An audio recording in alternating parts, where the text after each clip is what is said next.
السلام علينا وعلى عباد الصالحين. لا إله إلا الله وأشهد أن محمدا رسول الله.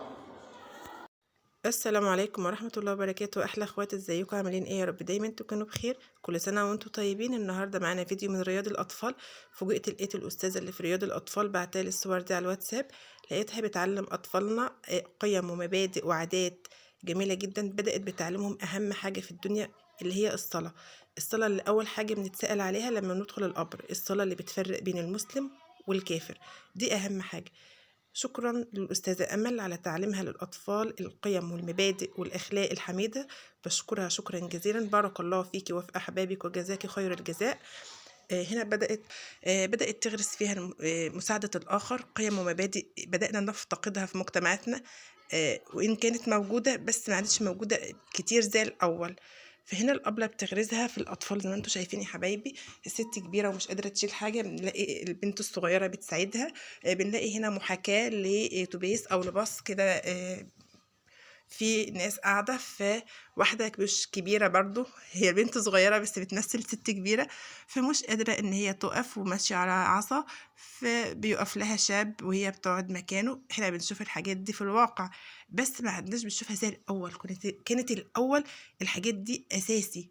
ما ينفعش ست تقف في الباص، ما ينفعش بنت تقف في الباص، ما ينفعش، عيب.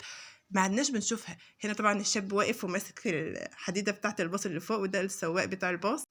عايزة اقول لكم ان هي محاكاة جميلة جدا، محاكاة الباص، وان نقف للتعبان، نقف للكبير، نقف للبنت. ما ينفعش البنت تقف، لو انا شاب اقف للبنت، انا اقف والبنت تقعد.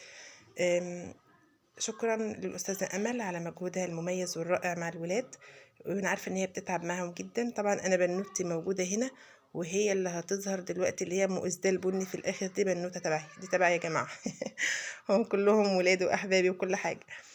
وهنا طبعا بيقف طبعا هي جابت الست الكبيرة وجابت الست التعبانة وجابت البنت، يعني لازم ان كلنا نقف ونقدر بعض كده ونحس ببعض ونخاف على بعض ونحب بعض.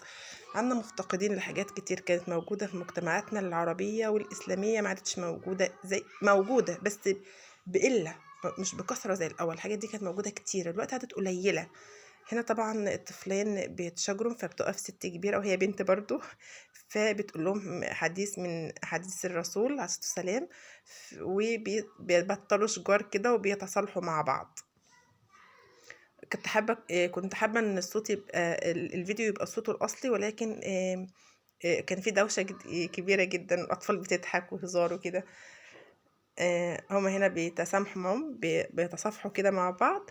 طبعا ده الجانب العلمي، كانوا بياخدوا مد بالألف، وكانوا بيرسموا كمان في جانب ترفيهي. يعني كان الفيديو فيه عدة جوانب، جانب أخلاقي وجانب ديني وجانب علمي وجانب ترفيهي. واشوفكم في فيديو جديد، والسلام عليكم ورحمة الله وبركاته.